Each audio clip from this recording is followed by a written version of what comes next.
What's up, guys? I'm LQ. This is the LQ Review. Thank you so much for joining me right here in my YouTube channel. This is where we talk about all the geeky, nerdy stuff that we love to talk about. Movies, video games, comic books, and TV shows. And right now, I'd like to give you guys my thoughts on WandaVision Episode 7.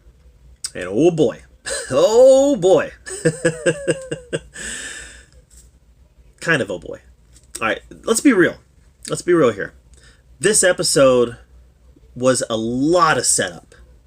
It was a lot of setup. And I assume it's going to be set up for episode, to really have those big payoffs in episode 8 and 9. A lot of this episode was setting stuff up. We got to see Monica meet her engineer friend. Dun dun dun. Not Reed Richards. Not Hank McCoy. Not Rory. Who's the Ironheart girl? Not her. It wasn't anybody even know. It wasn't Rhodey. It wasn't anybody that people were speculating about on the internet. It was a general. It was somebody in the military. I don't know.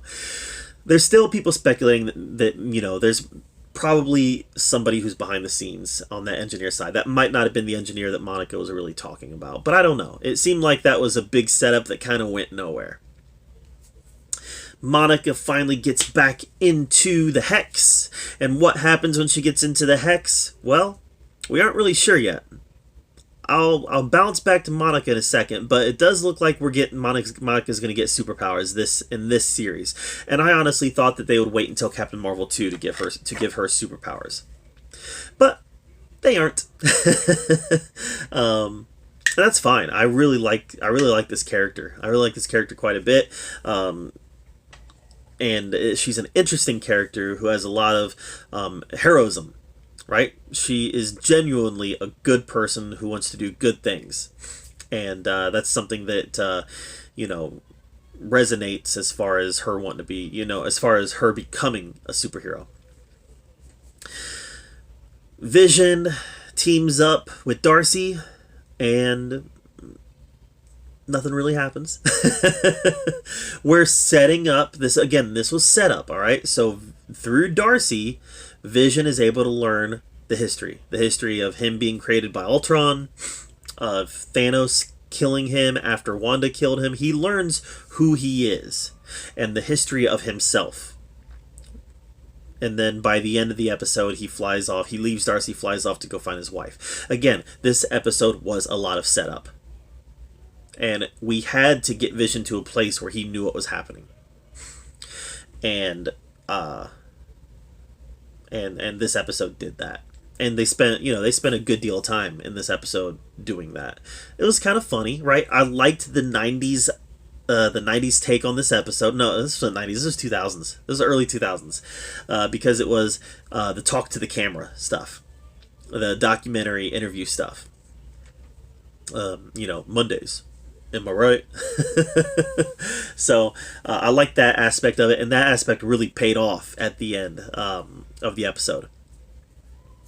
So, this episode acknowledges at the beginning what Wanda did at the end of the last episode where she expanded the Hex. She even acknowledges what she did, and she doesn't seem like she's in a big hurry for Vision to come home. She's like, if he doesn't want to be here, then what can I do?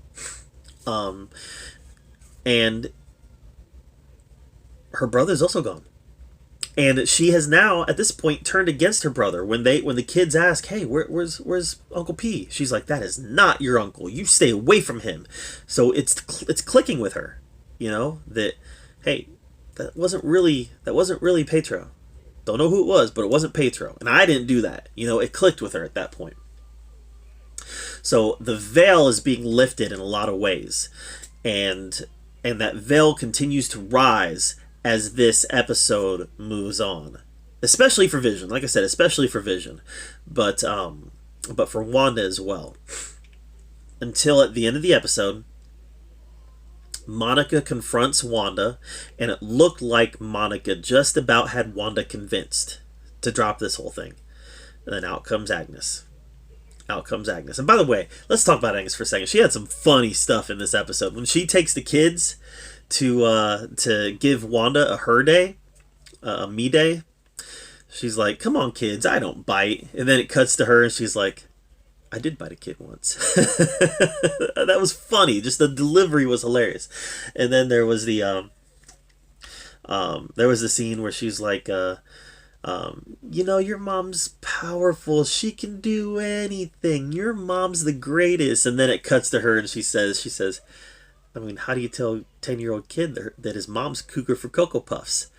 Again, hilarious. The delivery. Kathryn Hahn's a comedic genius. We know this. The delivery was great.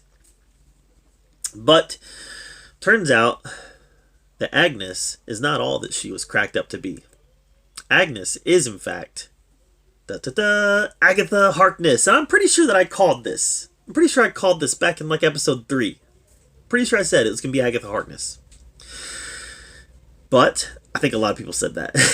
I'm not the only one who said that. I think a lot of people said that. Now I'm going to call something here. I'm going to make a prediction here. I don't think Agatha Harkness is the main bad guy. I don't. I still think there's another big reveal coming. Another big reveal and another big bad guy. I still kind of think it's Mephisto. I really do. I kind of think it's Mephisto. We shall see. Maybe Agatha Harkness is the one pulling the strings. That's what the song said. It's been Agatha all along. Or has it? Like I said, I'm still not entirely convinced. Alright, so this was a really, really good episode because of the ending. The ending made this a great episode. The rest of the episode, honestly, was kind of a little meandering. It was an exposition episode. And that's not a horrible thing, because to be fair, we haven't had a lot of heavy exposition episodes. Every episode we've had so far in WandaVision, outside of maybe the first 2, have been episodes that were very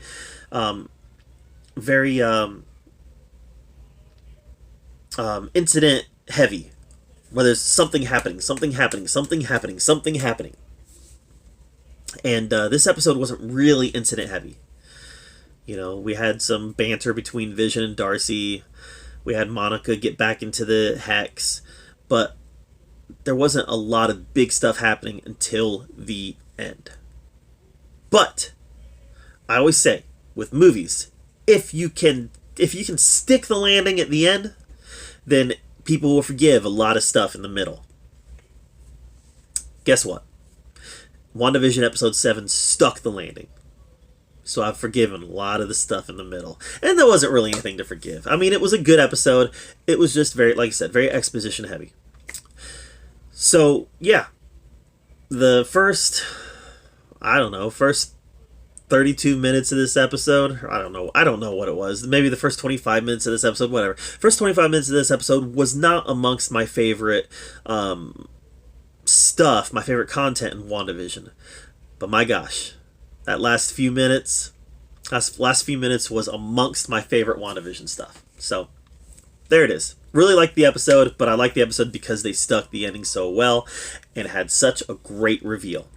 And I think there's a lot more to come. I really do.